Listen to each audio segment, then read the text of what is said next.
नमस्कार फ्रेंड्स। आज मैं फिर आप लोगों के सामने प्रस्तुत हूँ एक बहुत छोटी सी और बहुत अहम बात कहने के लिए। समय। हमको अपना समय निश्चित ही अपने बड़ों को देना ही है। मैं तो खुद में ही एक सीनियर सिटीज़न हूँ। आप लोग कई बार सोचते होंगे कि ये बात बताती हैं, पता नहीं स्वयं में करती हैं कि नहीं करती हैं। नहीं, लेकिन मैंने सब ईश्वर की कृपा से ये सब किया हुआ है और इसके अच्छे भाव भी मैं समझती हूँ, मेरे अनुभव है। और इसके लिए मैं पूरा श्रेय अपने माता पिता को दूंगी, क्योंकि मैंने बचपन में हमेशा उनको ऐसे करते देखा। उन्होंने बड़ों के लिए, अपने बुज़ुर्गों के लिए, घर के किसी भी अपने रिश्तेदार जो उनसे सीनियर होते थे, उनका हमेशा ही बहुत सम्मान किया। उनके लिए हमेशा समय निकाला और उनकी किसी ना किसी तरह जब ज़रूरत पड़ी मदद की तो वो मदद भी करी। तो बचपन में ही मैं अपने दोनों पेरेंट्स की बहुत ही, जिसे कहना चाहिए, फ़ैन थी और आज भी हूँ और मरते दम तक रहूँगी। उनको मैंने बहुत हमेशा एडमायर किया। उनके गुण को मैं कोशिश करती थी कि मैं उनकी चीज़ों को अपने अंदर आत्मसात कर लूँ। काश वो सब मेरी बात, सारी अच्छी बातें मेरे अंदर हों। तो उस प्रयत्न को जब आप करते रहते हो किसी अच्छी चीज़ के लिए, तो वो किसी ना किसी दिन सक्सेस आप हो जाते हो। हमें अपने बुज़ुर्गों के लिए वक्त देना इसलिए बहुत आवश्यक है, क्योंकि ये हमारा, जिसे कहना चाहिए, एक उत्तरदायित्व बनता है। उन लोगों ने क्योंकि हमें अपना कीमती वक्त बहुत दिया है, हमारे लिए बहुत कुछ किया है।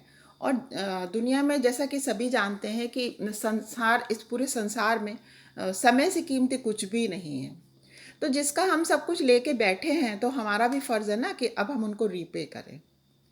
इस बात को आप लोग थोड़ा ठहराव से, ठंडे मन से सोच के ज़रूर देखिएगा।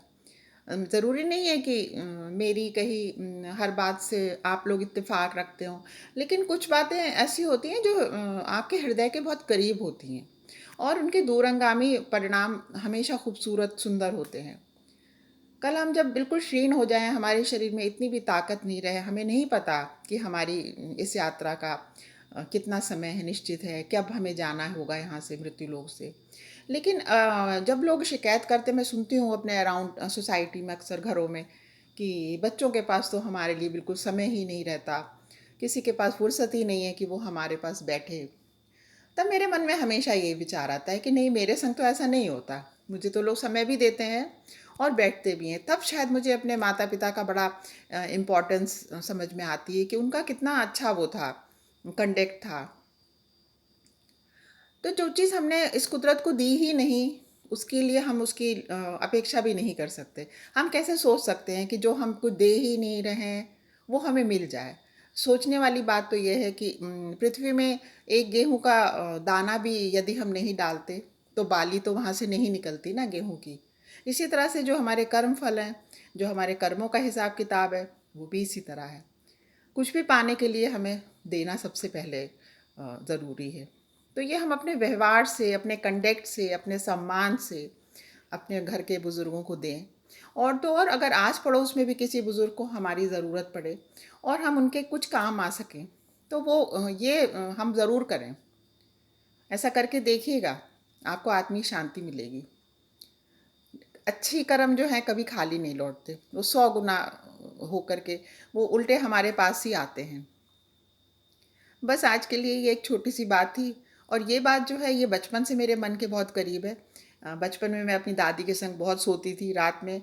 वो मुझे बहुत सुंदर सुंदर कहानियाँ सुनाती थी। जब हम लोग एक यंग कपल थे, तो उस वक़्त हमारे सीनियर सिटीजन्स जो कपल रिटायर होके आते थे हमारे नेबरहुड में, अक्सर ही हम लोग उनके पास जाया करते थे। तब मेरे बच्चे, दोनों डॉटर्स बहुत छोटी छोटी हुआ करती थी, 2-2 3-3 बरस की। और हमारे सारे फ्रेंड्स, हमारे जो अपने एज ग्रुप के थे, वो मेरा मजाक भी करते थे कि तुम वहाँ उन सीनियर्स के पास जाके क्या बैठ के बातें करती हो। पर पता नहीं क्यों इन सब के लिए मैं अपने पेरेंट्स को ही ब्लेस करती हूँ हमेशा। और वैसे भी जो भी इंसान कुछ होता है तो वो अपने पेरेंट्स की बदौलत ही होता है। उसका कंडक्ट, उसका व्यक्तित्व, उसका आचरण, सब कुछ। तो आप लोग को अगर मन करे, आप इस चीज़ पे ज़रूर सोचिएगा। और अगर मेरी बात आपको अच्छी लगी तो प्लीज़ एक पंक्ति आप कमेंट में ज़रूर लिखिएगा। मुझे बहुत खुशी होगी और आपका बहुत आभार होगा। बस आज के लिए इतना ही। धन्यवाद फ्रेंड्स। नमस्कार।